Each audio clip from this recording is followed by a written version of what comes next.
Hey everyone, Mr. Sujano here. In this video, I've got some great news for you. We're talking about PS4, Nintendo Switch, Nintendo 3DS, Wii, and GameCube. We're also talking about the Analogue Pocket and a quick recap on the state of play in Nintendo Direct. Let's get started. Alright, we'll kick things off here talking about PlayStation 4 emulation with FPPS4. FPPS4 is still in extremely early stages of development. However, there are some games that are kind of up and running. So here's a quick list of brand new games that are up and running on FPPS4, although at a pretty low frame rate and yes, with some graphical issues. Blazing Chrome, Jetpack Joyride, Mamadora, Super Meat Boy, and Wonder Labyrinth. If you want to see these new games up and running, I'll leave a link to Brutal Sam's YouTube video in the description below, and I highly recommend checking it out. And FPPS4 is free and open source. I'll leave a link to the GitHub in the description below. Feel free to check that one out too. Next up, we're talking about the Nintendo 3DS and Sonic Mania. Someone actually ported Sonic Mania over to the 3DS. To me, this is absolutely surreal and a very impressive feat of engineering, I guess. Version 1.0 has released, and I'll leave a link to the GitHub in the description below if you wanted to read more about it. Now, this is version 1.0, so it's a very early release. There might be some bugs and issues with it, and things might not be smooth.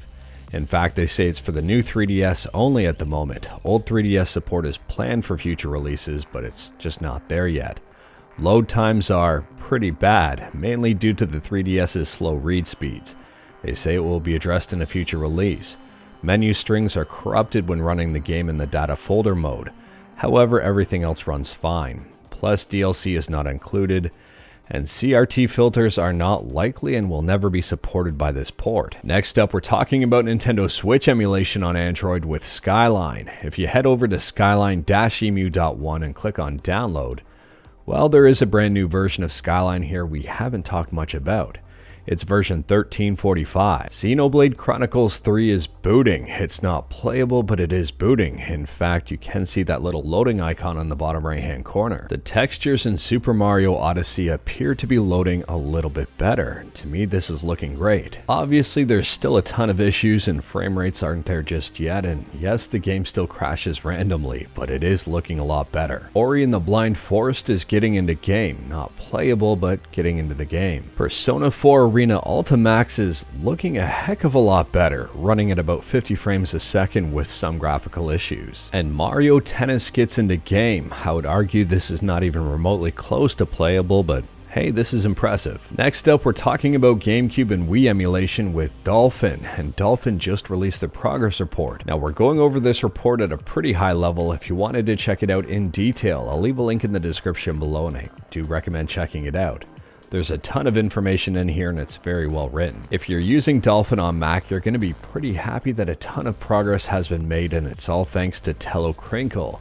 Tello Crinkle was behind the Metal backend in PCSX2. And interestingly enough, moving forward from Mac, there's going to be two choices of backend, Molten VK and Metal, so you can choose whatever works for you. SDL, which stands for Subscribe to Mr. Sujano, or Simple Direct Media Layer, has been re-added into Dolphin.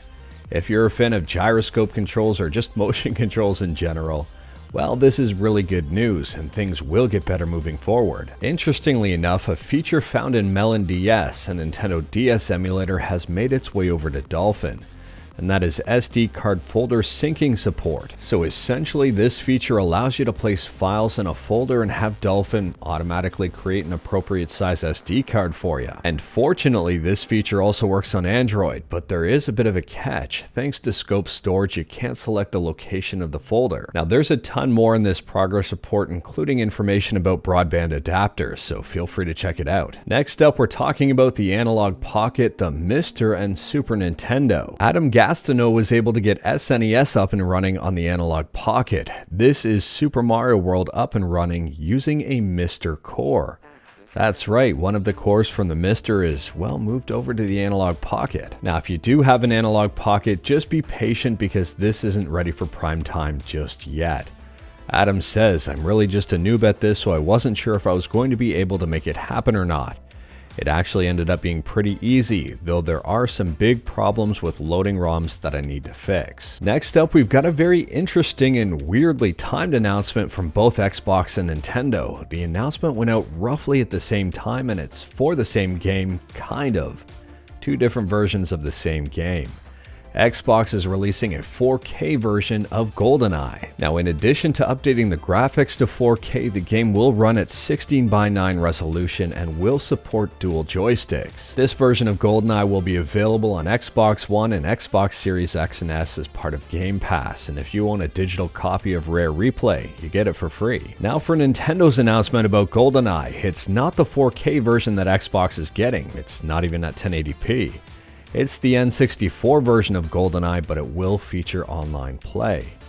This might be the push a lot of people need to pick up that expansion pack for Nintendo Switch Online. And truth be told here, this might be an unpopular opinion, but I'm more excited about the 4K version on Xbox.